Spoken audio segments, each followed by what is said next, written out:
I hope that there's some form of baseball this summer, even if it's just TV. And I do that I feel that strongly, one, because I'm an avid baseball fan, but also, I mean, it's for the country's mental health to have, the great American pastime be seen.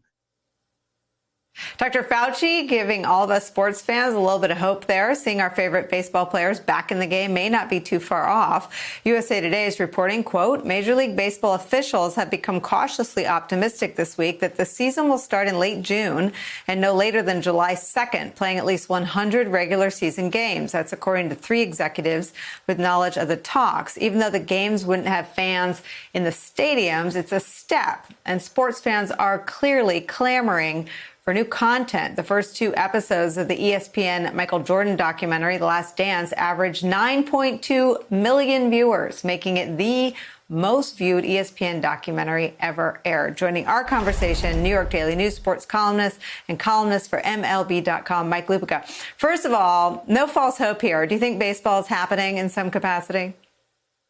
If this story is this far down the track, Nicole, meaning if it got into the atmosphere today, I think it's a serious story. And it's the most optimistic I have yet been that we are going to see baseball in the summer. They're talking about a 100-game season. They're talking about games with no fans, Florida, Texas, Arizona. But at this point, it would be tremendously and profoundly worth it to sports fans. And, every time we talk about the new normal in sports, we come back to the same thing. Sports isn't going to bring back the dead. It's not going to cure anybody who is sick with this thing, but it is going to create the oddest sense of community in the history of sports. At this time, when we're as separate as we can possibly be, it will make people feel a little less alone and a little more glad that they can look at something that makes them remember what the old normal was like in this world. I mean, the other side of it is I agree with all that, but there are a whole lot of people at home watching television. I mean, we benefit from that dynamic ourselves. I mean, there is a television audience for all the baseball that they can figure out how to play. Have they taken a look at that? I think they have. I spoke to the commissioner, Rob Manfred, a few weeks ago.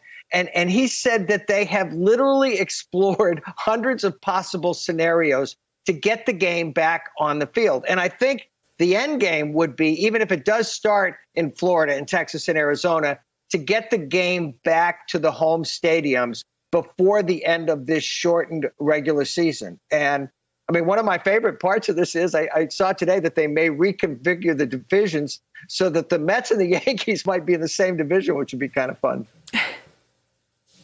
Yeah, I mean, I think everybody has a story like that, depending on where you live. Talk about, you talked about it a little bit, you alluded to it. I obviously worked in the White House on 9/11 when the country was brought back in large part by what remained of that baseball season. Just talk about the history of sports bringing the country back.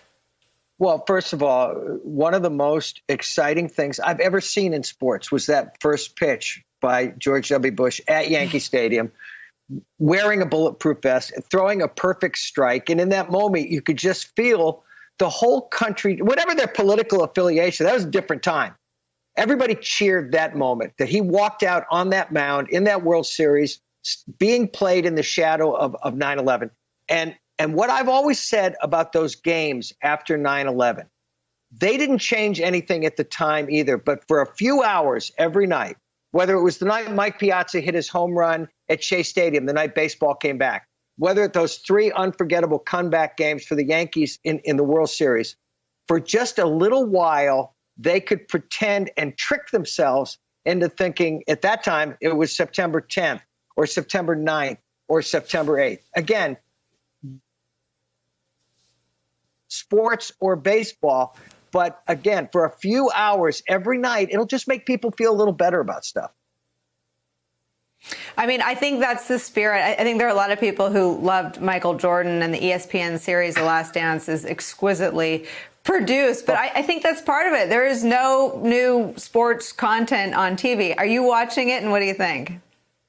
I have watched every single minute of it. Anybody's ever read my column knows Michael Jordan was the main event for me. I saw him make the shot to win his national championship for North Carolina.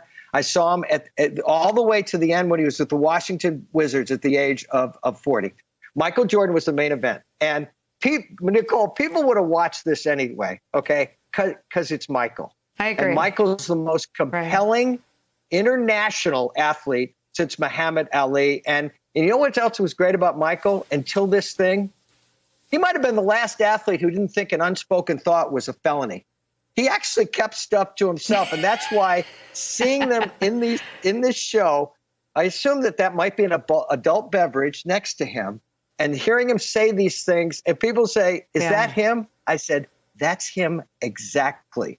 So this thing it's been a riot to see how engaged people are by this documentary.